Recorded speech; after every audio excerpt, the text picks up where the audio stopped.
So this is certainly a holy moment. And we're getting ready to have a holy man coming up here to speak with us. And it's my pleasure to introduce him today. Neil Helm. How do you describe Neil Helm? Have you ever tried to lasso the wind? He has many wonderful aspects. Some he doesn't even know about. You know, that's how it is here in life. But I'm going to tell you just a few things to set the stage here. Neil and his lovely wife, Fania, who's here today, live in Virginia Beach. And they have blessed many people in this community for many years, and their children and their grandchildren. And I'm sure when Neil speaks with us today, it will be just what we need to hear right now. I will tell you that Neil's life changed profoundly when, at the age of 5, he drowned in a hot spring in central Montana and had a near-death experience.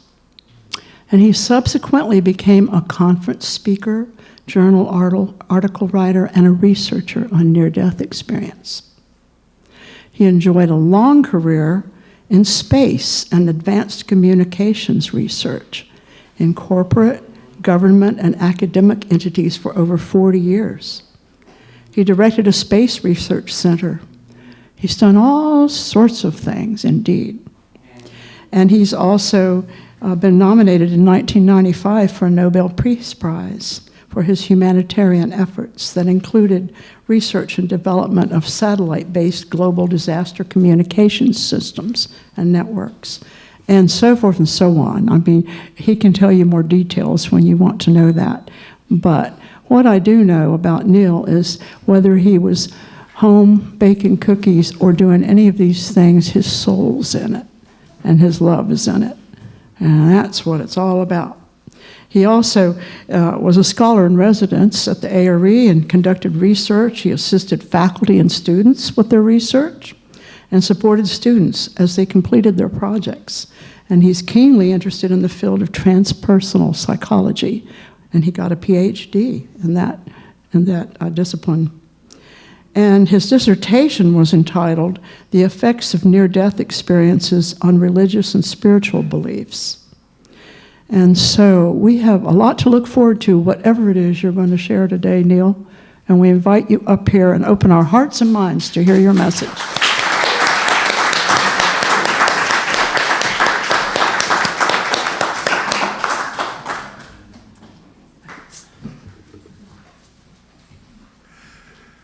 Thank you, Susan. I sometimes wonder who she's talking about, but I've been very blessed. I've been extremely blessed and extremely spoiled.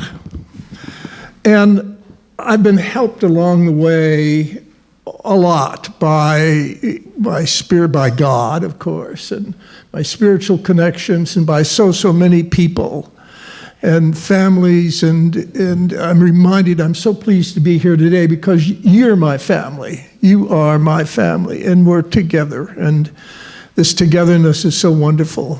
I'm so pleased that Bruce asks me to speak from time to time. I'm so pleased, and I like this fellowship very much. I've always liked it. It's close, and I'll sort of close on a note or two.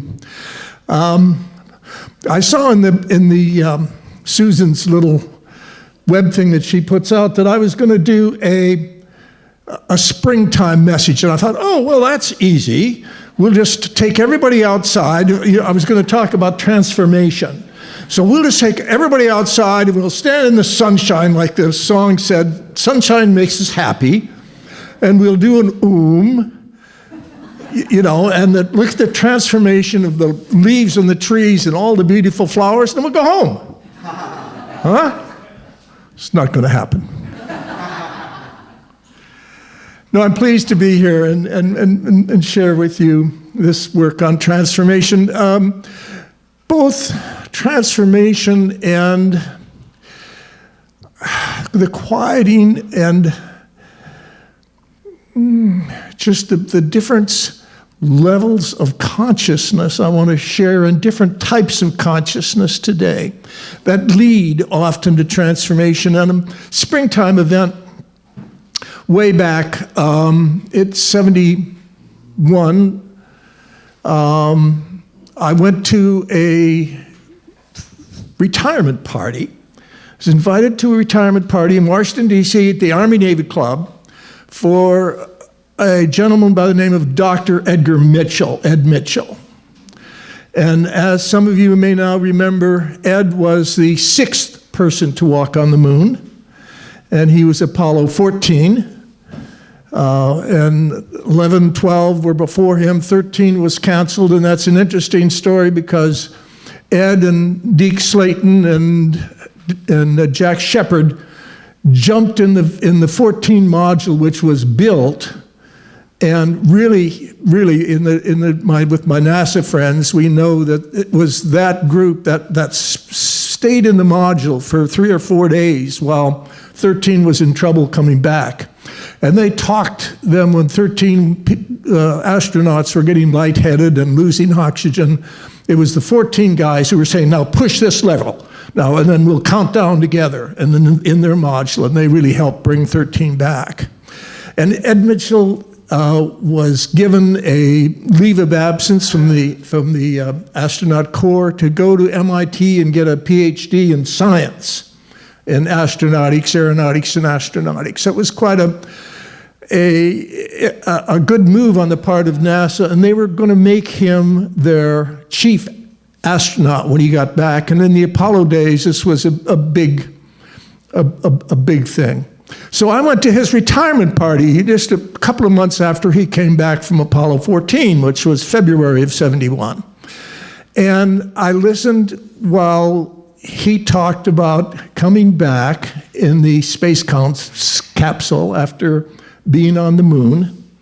And he looked out, and as he saw the Earth coming closer and closer to him, and he saw the stars in the sky, and it was even at some point, he said he thought he saw the face of God. But in any case, he looked at the Earth, and it's beautiful, and as it got closer, the mountains and the oceans became more physical. And he thought that there has to be something more here than what I'm doing. There has to be more in what I can do for our Mother Earth and our Gaia, which is the collectiveness of all of us in the earth that means every blade of grass, every tree leaf. We're all one. Every molecule of the earth is part of our connectiveness. We're all that one. And this moved Ed Mitchell so much that when he got back, and within a few days of his debrief, he told the NASA headquarters that he was retiring, and they were furious. They said, we've trained you all, and you've gone on the moon, and you're supposed to go around now and talk to everybody, and 2 weeks back, and you're retiring, and you're leaving us, and you're going off to study some woo-woo stuff. And they were really furious. They really were. I was at his retirement party, and the NASA administrator was there, and they could hardly contain themselves by saying, you awful person, you're leaving us to go work on spiritual matters, and here we had this great mission for you to do, and you're walking away from it, and you're this sort of dumb guy, and Edgar was very stoic. And I'm not making this up, I did go up to him at the end of the party when I got his attention. I had met him on 1 or 2 occasions, but we didn't really know each other. But I reintroduced myself, and I said, Ed, you're doing the right thing. You're going the right direction. I applaud you, and whatever directions you go, I'll help you. Know that I'm a helper. And he did, in the next year or two, really talked to a lot of, not me, but a lot of wise people and a lot of spiritually wise people. And then he formed in California the Institute of Noetic Sciences. Noetic, from the Greek word gnosis and Noeticus means higher learning, advanced learning, and as the Institute of Noetic Sciences took it, learning that is outside of our five senses, transpersonal, outside of our senses, outside of our hearing and seeing and smelling and tasting. Now let's see, what's that fifth one? What's that fifth one? Touching. The five senses we have. And then, of course, most of us in this room know we have a sixth sense too, and that's pretty well it is that inner sense, that inner quietness, when what I'm going to talk about again a little bit today of that transpersonal, transmitting out of beyond the person. So instead of in the schools of psychology, you had the self-psychology and the ego psychology, and they, everything is you and everything is, I do this and I do that. But I got my degree in transpersonal psychology, which means outside of the body. So what did we look at? Dreams, meditations, prayers, near-death experiences, musing, pondering, daydreaming, spiritually transformative experiences, transformative, to get in the trance, beyond form. You mean to change, you want to change the form of what you were doing before into something you're now doing differently. And hopefully that transformative experience is positive. And in the case of Ed Mitchell, his transformation, and he called it an epiphany, which is, again, a spiritual term for it. It was such a change. He changed his direction of life, and he wanted to use science. He was a scientist. He wanted to use science, though, to show how spiritualness and interconnectivity with the world and the oceans and people and molecules and all of this works together. He felt that this was so much more important than being the chief astronaut. And of course, many of us here agree with that. And so I started with that in my thinking of my little homily today, of how, and then sort of go through these things, prayer. And we do so many things. By the way, I think I'm preaching to the choir, because you guys in this group are ahead of the average bear, boo-boo. You really are. And I'll get on that. I mean, what the meditations we have, but starting with prayer. And we do a group collective prayer, and collection is good. It's okay. We pray together and we share together. And again, that's part of our connective self. And that's good. But there's another kind of a prayer where you're outside, say walking through the woods or looking out at the ocean, and you give thanks. And it's just you and God. It's just that relationship that you have. And that's another kind of very special prayer. That's your own prayer and your own connection to God that you have. And that, again, like musing, daydreaming, and pondering, those words are all similar. But they're healthy. They're healthy things. And it's interesting to know, I don't know, a month or so back, there was a big article on how important napping is and how good it is for you. And I don't know, part of this material society that we live in, this modern materialism, oh, you got to work hard, 90 hours a week, and you can't take time off, and, we got to work. Well, there's time for daydreaming. There's time for pondering. All of those are good. Like, they found out that hey, napping is good. It's really good for you. Taking a nap is just recalibrates the system and your being and your thinking processes and your physical processes. And all of that, taking little naps are good. And in the same way, people say, as kids are in school, you're daydreaming. You're just looking out at the window daydreaming, or you're looking out at the ocean, and you're just daydreaming. Well, daydreaming can be very, very good. Again, we're recalibrating. We're recalibrating our connections with God and with others. And we're recalibrating, our inner feelings, our inner knowing, and our inner beings when we ponder. And that's outside of the body. Our brain, by the way, doesn't control those kinds of things. It doesn't control that prayer we have with God. It doesn't control our pondering and our musing and our daydreaming.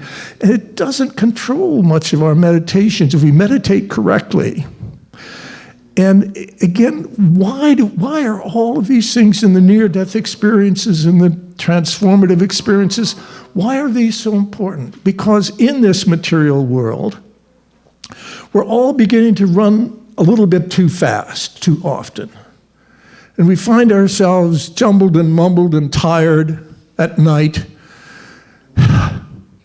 And we're just trying, and social media, it's driving us all a little bonkers. We don't take enough time for ourselves. We don't take enough time to do these musings and daydreamings, and we have all this television and radio going, and I'm guilty of it. I'm not trying to sit up here that I'm better than any of you, because of course I'm not. We're all together. We're all equal in that sense. But we want to slow ourselves down and get away from all this clatter and claptrap and all this noise and all this stuff that hinders our transformation. By the way, in Edgar Mitchell is what I meant. If I slipped Casey in there, that's the Eds. His transformation was very fast. I mean, he just looking out that window of that space capsule. But it doesn't have to be that fast. Transformation can be slow and in steps, and we can plan for it. We can plan for a very positive transformation. We can do things. We can enjoy music as we have. There's so many ways that we can transform this materialness that's going on. It's the I word that I started in psychology. You start off with self, and everything is I, and I'm spoiled, and I do this, and I do that. Instead of saying it's we, the we and the connection of we, and we do this, and we do that, which is the way we should be thinking. It's the we world. And how do we get away from this ego, this I, so much, and and we slow ourselves down in just these ways of getting out of the body. So that prayer, meditation. If meditation is done correctly, it slows your engine, it slows your breathing. And there's whole schools of breathing now, the hypnotropic breathing, where you slow your breathing. And in doing that, I don't know, you get a little lightheadedness, and all at once it opens up these highways of thought and direction. And it opens up your thinking of good, usually good things, and meditation, and it slows you down. When I first asked it was a relative, really, and she was already a Sikh. She had married a Sikh man. She's my niece, in fact, one of my nieces. And she was already wearing white, and she had become a Sikh. And they would get up at 2 or 3 in the morning, every morning. And they would pray and meditate every morning for 2, 3, 4 hours, every morning. When most of us would be sleeping, and I'd be happy. I just really getting sleep about then. So I asked her, I said, how do you meditate? And she said, well, the way I usually start it is, again, a few deep breaths. But then she says, you go to we've been to the beach together. As family, we went to the beaches here together. And she said, go to the beach. And go right up, walk up to the beach, roll your pants legs up, or if your skirts are fine, take off your shoes and socks, and just stand just with your feet in the water. just so that the water comes up to your ankles in the waves. And then the wave comes in over your feet and ankles and goes up a little bit and then comes back down. And she said, start trying to breathe with the waves. Slow your breath down. So you breathe in as the wave comes over your feet, and you breathe out as the wave goes out over your feet. And there's a little tingly feeling as the sand usually goes through your toes. And you just slow your breathing down that much so that you're breathing as the surf is coming in and going out. It doesn't have to be perfect, but you're basically slowing everything down so that you really are opening up these super highways of thought and feelings. And that's how I start. And then you can go down and down. So we're going from meditation into hypnosis, by the way. Once you get it deeper into meditation, you're into really self-hypnosis. And Fania and I have more than a year have studied that and worked on that. And so self-hypnosis, I can take myself now down. They say you can go 10 levels of going down and down. I went down about 8 levels. When I get to 8 levels, by the way, and there's another story, I pierced the veil at age 5 when I had that near-death experience. And then I got so that I could pierce that veil again and go to heaven.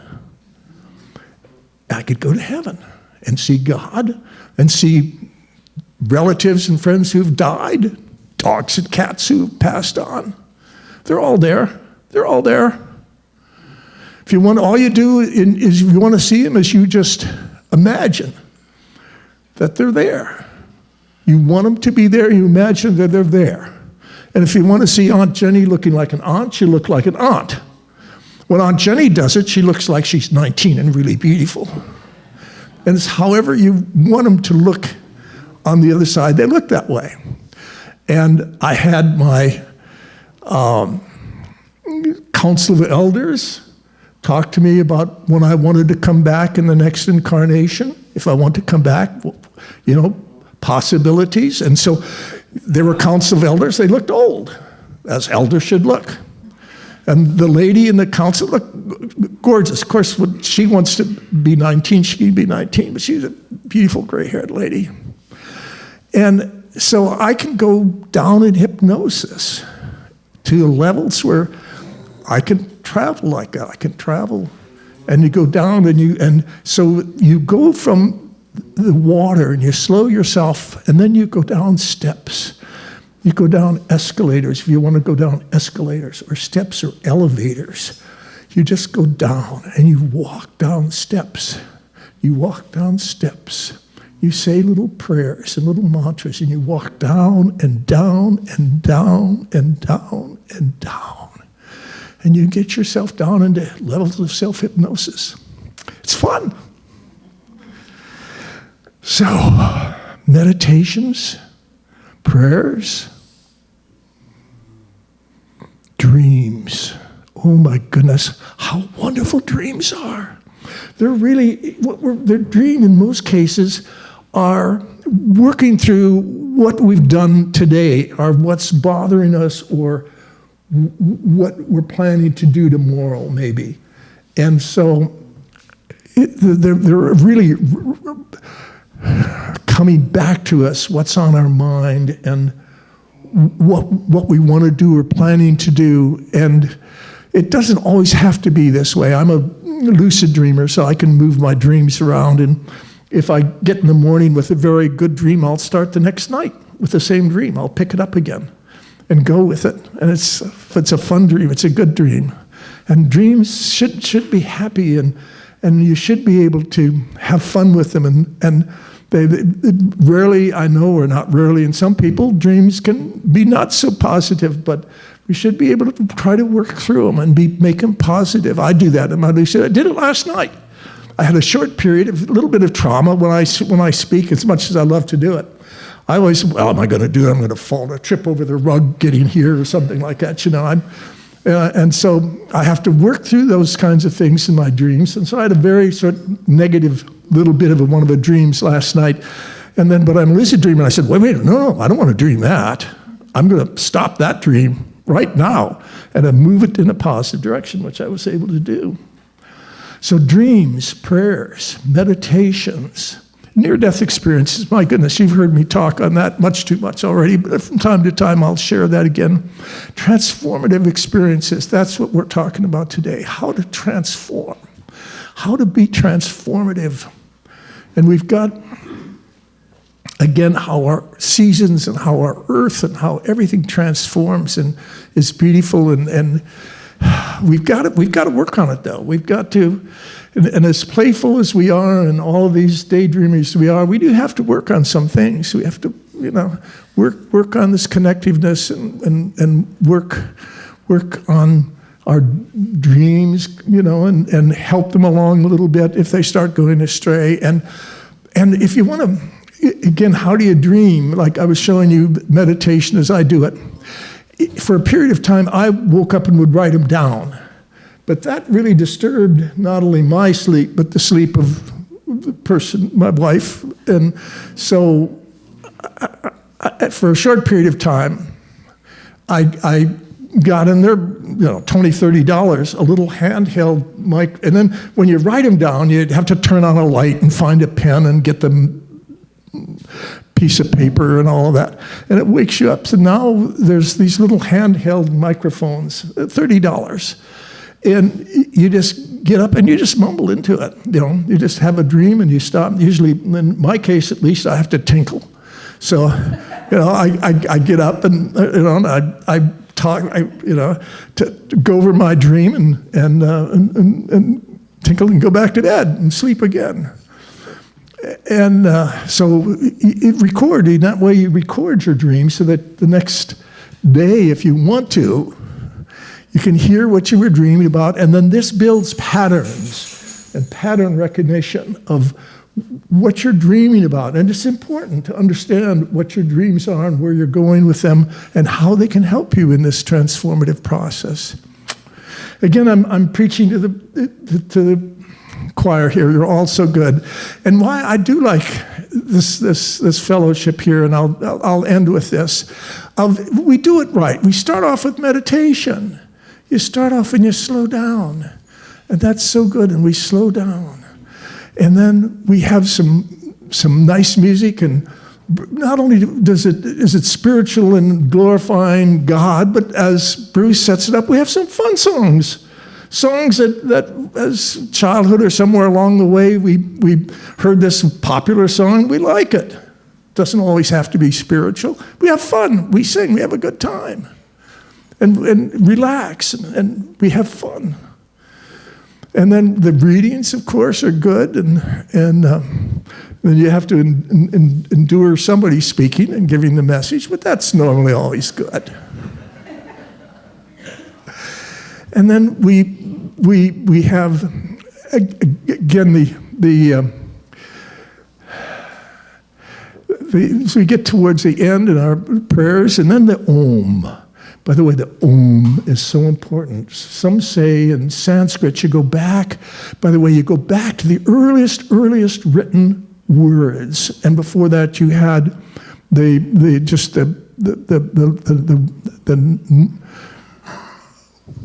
listening words for written, but in the earliest Rig Veda, the first Rig is first in Sanskrit, the first Veda, they talk about near-death experiences. They talk about these transformative experiences. They talk about God, and in their case, gods. They had a number of them. And you go to the first written words, and they prayed, and all of this is our foundation. All of this is so good. And so here we are, we're praying, and we go and we use the Om. And the Om supposedly was the first word that we human sapiens or Neanderthals shared with each other. That first word was Om. And it really brings us to inner depth of that first instincts that we have. And here's a case where when we do our that I have to work on it because I like to listen to myself. But I don't want to do that. I want to share. I want to share my with all of you. And I want to hear your collective ohms because I want to be a part of you. I want to be interconnected to you. And I want you to be interconnected to me.